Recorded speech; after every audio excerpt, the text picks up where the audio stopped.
उत्तरेश्वर पिंपरीला 1974 मध्ये महाशिवरात्रीची पंगत आलेला माणूस उपाशी जाऊ द्यायचा नाही. अहो बाजी जर बघितली ना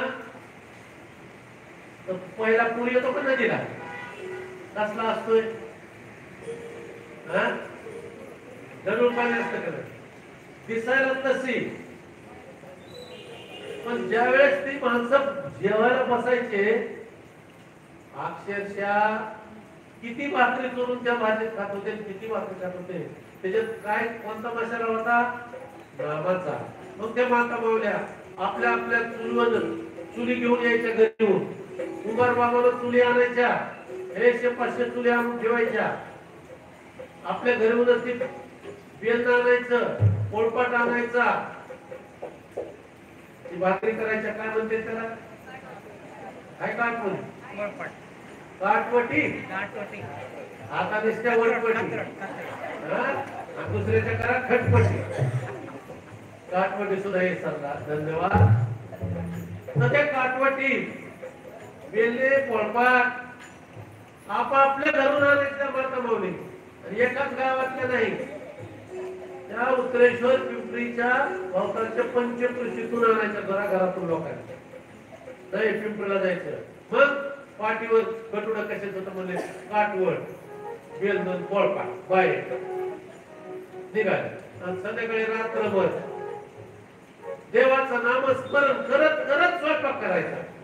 द्वादशीला मग अशा पंक्ती बसायच्या आणि ती पाण्यासारखी भाजी पण पंचपक्वानासारखी लागायची. का त्याच्यात नामाचा मसाला. एक दादा माऊलीकडे पुत्र होत 1977 साली. माझं लग्न झालं 86 ला 86-87 मध्ये. तर त्या पुत्र ज्या दिवशी एकादश आहे ना त्या दिवशी अन्न खात नव्हतं. अन्नाला तोंड कधी लावलं नाही. अशी भाकरी ठेवली तर काय म्हणजे फराळाला असत ते मी पंक्ती बरोबर पंक्तीत मिरवायचं. किती भाग्यवान असत. त्याची काहीतरी पूर्वजन्मीची पुण्य आहे. म्हणून माता माऊलीला माझी एकच विनंती की स्वयंपाक करताना काय करा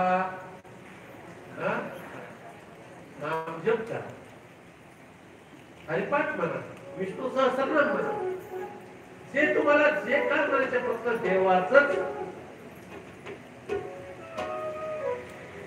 बघा तो स्वयंपाक आपल्या घरातला प्रसाद झाल्याशिवाय राहणार नाही.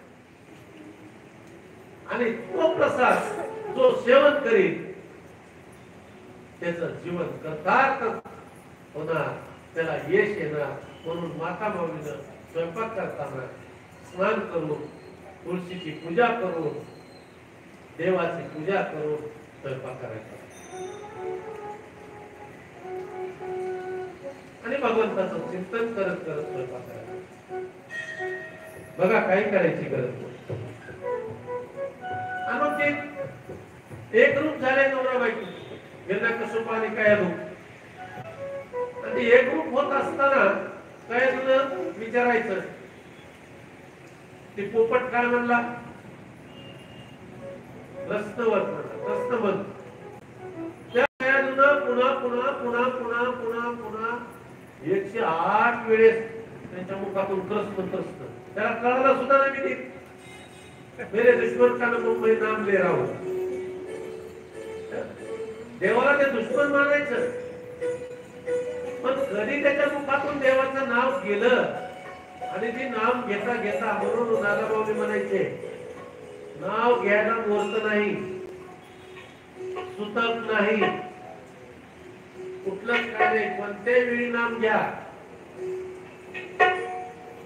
याला गेलं तरी नाव घ्या देवाचं मरण येणार नाही.